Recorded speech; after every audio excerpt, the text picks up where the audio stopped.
the recipe, the glorious recipe. Some people love them, some people hate them.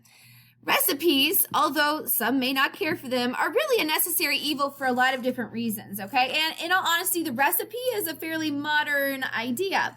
Used to, people just pass recipes down word of mouth from like mother to daughter, so on and so forth.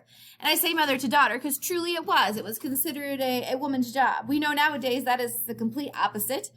Everyone is encouraged to cook and learn these skills for a variety of reasons. First of all, it's an excellent creative outlet, and we also just need to nourish ourselves regardless of our situation, if we have a significant other to take care of us or not. So let's talk about this. So first of all, I want to tell you, I have a cool clip down at it's not a clip, excuse me. I have a cool website from the Smithsonian down towards the bottom of this hyperdoc, and it's just called The Making of a Modern American Recipe, and it kind of explains the history of the recipe itself. It's interesting, and I encourage you to check it out, okay? So let's talk about this. Cooks need recipes for several different reasons. One, to make sure they have enough of an ingredient, okay? So it kind of gives them a guide about how much they're going to need in their pantry to get this recipe rolling, but also so that your recipe turns out the same each time, all right? And if you can measure and read the recipes accurately, your recipe will indeed turn out the same every single time. That's a little bit comforting, right? So where can you find recipes? You can find recipes in a wide variety of areas. I'm sure none of these things are new ideas. Okay, maybe a newspaper is a new idea for you as far as looking for recipes. I promise you though, newspapers have some really cool recipes whenever you find them anymore. And then of course, internet sites. Pinterest is probably one of the most common internet sites at this point to find recipes. To find any recipes, along with the website All Recipes, as well as cooks.com. Those seem to be some of the more common ones. Food 52 is also a really cool website to look at recipes if you have any interest there. Anyways, we have all these different areas and places we can find recipes, but one thing you have to be cautious about is it a complete recipe?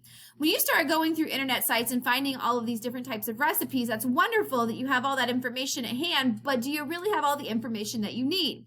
A lot of times, since anybody can post a recipe, it's not necessarily a well-written recipe. So what we're going to learn today is how to analyze whether a recipe is well-written or not.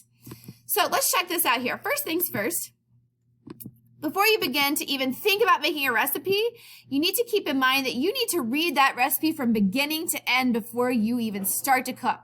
For reals. I mean, sit down at the table, read your recipe all the way through, and be sure it gives you all the information you need. What size of pans do you need? Is it telling you to use all of the ingredients? I've seen recipes before where at the end you're still sitting there and you've never used your egg. Egg is kind of a big deal in a recipe. So making sure that it's including all the components is incredibly important. Read it once to make sure you understand it. Read it twice to make sure it has everything that you need in there. Now, in addition to that, make sure you have all the ingredients. So go to your pantry, go to your refrigerator, and start dividing out. Okay, do I have enough milk? Yep. Do I have the baking powder? So on and so forth. Get all those ingredients out and lay them out on your counter. This is really beneficial too, so that as you bake, you put things away, and then you don't have to worry about forgetting something. Gather any equipment that you're going to need, so whether this be cookie sheets, skillets, whatever the case might be, get all of that stuff out to ensure that you have it and that it's clean and ready to go for you. And naturally, we need to wash our hands. For how long, you might ask? 20 seconds, making sure that we're getting the backs of our hands in between our fingers and underneath those fingernails. Okay, so let's get serious about the parts of a recipe. Here are some of our more specific parts of a recipe. The yield itself, the list of ingredients along with the amounts, those step-by-step directions that are oh so important, a list of the containers that you're going to need, the temperature and the time, and if it's a good recipe, you'll have the bonus of the nutritional value. So let's talk yield first off here. Yield is simply going to tell you how much a recipe is going to make. Now, it says number and serving sizes here. You see that? Size of servings? Generally speaking, that's kind of a joke. It is not always there. It might tell you how much it's going to yield. It might yield 2 dozen cookies, but you don't know how big those cookies are. All right. So while some recipes are really good and easy to determine the size of the serving, others are not so much. So keep in mind that while the yield is nice, it's also oftentimes a very broad generalization. And this information is important. It tells you how many people you can feed, of course, and it also allows you to increase or decrease the recipe. So if my recipe is going to make enough for 20, but I only need to feed 4 people, I'm probably going to split that recipe in half. So I'm going to divide by 2 all of my ingredients. This would give me enough for, say, a dinner and then maybe even leftovers the next night. So we're actually going to learn in class how to increase and decrease yields. I think it's fun. Not everybody does, but it is kind of cool. It's like a superpower you have. All right, so second part of this recipe, and this is super important, list of ingredients and their amounts. Bearing in mind that a good recipe is always going to have your ingredients listed in the order in which they are used. This makes it really easy to check off your list and make sure you're getting everything in there. So with a cookie recipe, the first thing you usually do when you're making cookies is to cream the butter and the sugar. So the first two things on your ingredient list should be butter and sugar. So always listed in the order in which they're going to be used. All right, the third part is the directions, of course. So these directions are going to tell you what steps you need to take in order to, quote, execute this recipe or make the recipe. They should also be, obviously, their steps listed in order in which they have to be done. And as you read, look for any kind of special cooking skills that you might need to execute the recipe with. So like, for instance, that clip you watched at the beginning, from Schitt's Creek when they're trying to fold in cheese and neither one of them have a stinking clue what they're doing to fold in cheese.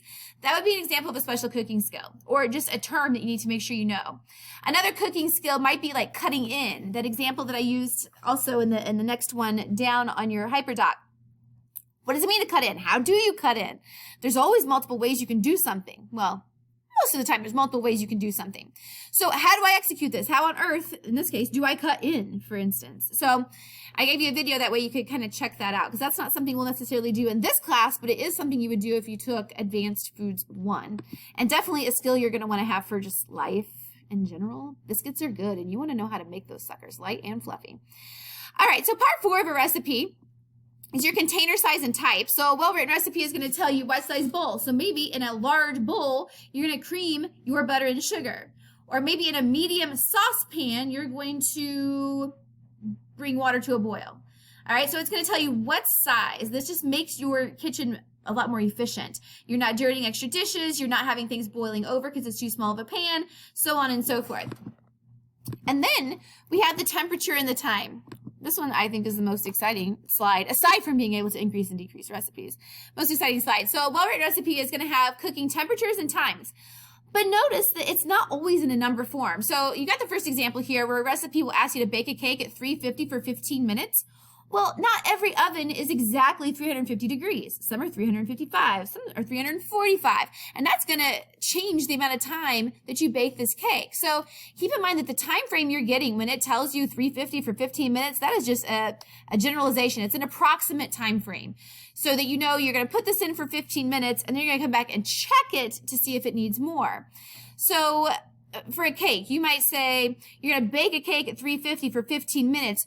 And here is the real time frame, or until a toothpick inserted in the center comes out clean. The real time frame there is when the toothpick inserted comes out clean. That's when it's done, not when the 15-minute timer goes off, all right? It is possible, though, for them to be the same thing, but generally speaking, not so much. Temperature can also be indicated with a cooking term such as heat water until it boils. So the time in this case is when it boils, but boils is also the temperature, all right? So time frame for that water is boils. I know it's done when it does that, but I also know it's at the proper temperature. So boiling is 212 degrees Fahrenheit. So we know that when it gets to boiling, the temperature will be 212, all right? So that boil there is time and temperature both. Pretty cool, right? It's fascinating. It's fun. All right, now, if you have a really rockin' recipe, it's going to have the nutritional information there for you. Now, newer recipes oftentimes will have the nutritional information, and that can be a blessing and a curse, because who really wants to see the nutritional information on the brownie you're about to make? We know they're not going to be good for you. So in my opinion, just don't even look at it. Just stay away from it. However, if you're trying to make a nutritious and delicious dinner, well then heck, check out that nutritional information. What you're going to find here with the nutritional information, generally speaking, is going to be the number of calories per serving. And in this case, they will give you what the serving size is, so like 1 cup or whatever. Amount of nutrients such as fat and carbs and proteins. Now, I will tell you, specifically, you're going to find fat, carbs, and proteins. The vitamins and the minerals, they're a bit of a wild card. They're generally not mentioned. But fat is important because if you are trying to create a recipe for someone on a special diet with like high cholesterol or something like that, you need to know what the fat content is so that you can make adjustments and fix this. And sometimes they'll even go as far as telling you if there's saturated fats or unsaturated fats, so on and so forth. That's really important if you're trying to go for a special diet recipe here. Same with your carbs. They're most certainly going to let you know about carbs for the same reason, for those people who have special dietary needs and we need to be aware of. So for instance, a diabetic is going to need to know that carbohydrate count. All right, and then recommended amounts of nutrients needed per day. Not all of them will include that. This is kind of like your recommended dietary guidelines here. A box will tell you that. So if I went and bought a box of Hamburger Helper, it's going to tell me the amount of nutrients needed per day and what percentage of those nutrients I'm getting out of that meal. Generally speaking, I keep saying generally speaking. Anyways, generally speaking, you are going to not find that on a recipe. Some of them you will, but oftentimes you're not going to. All right, so with all of this said, this is all very basic information, but it's really important information to kind of bring to the forefront of your mind, which was kind of the goal here, all right? If you do not know some of these terms, you have questions, please make sure you're asking. I would be happy to help you because this is so fun, all right? Learning the terms, learning how to do and like increase and decrease a recipe and knowing the parts of the recipe can really empower a person. So really take advantage of this, all right? As we continue on, we're going to be learning more about terms. We're also going to be learning more about abbreviations because on the pretest, that's where a lot of you struggled with abbreviations and equivalents. So we're going to really focus on that here coming up.